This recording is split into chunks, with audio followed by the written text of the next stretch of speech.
Well, here's what's left of a Smith & Wesson after it just exploded on me.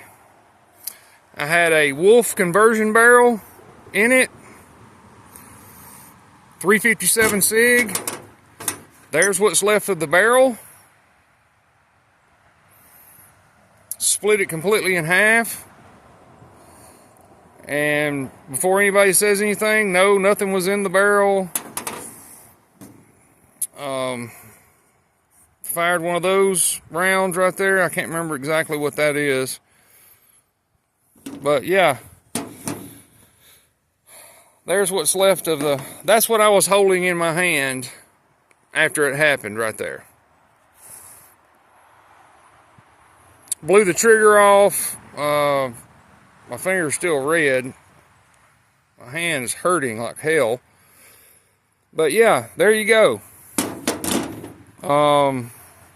Gun blows up. Gun explodes.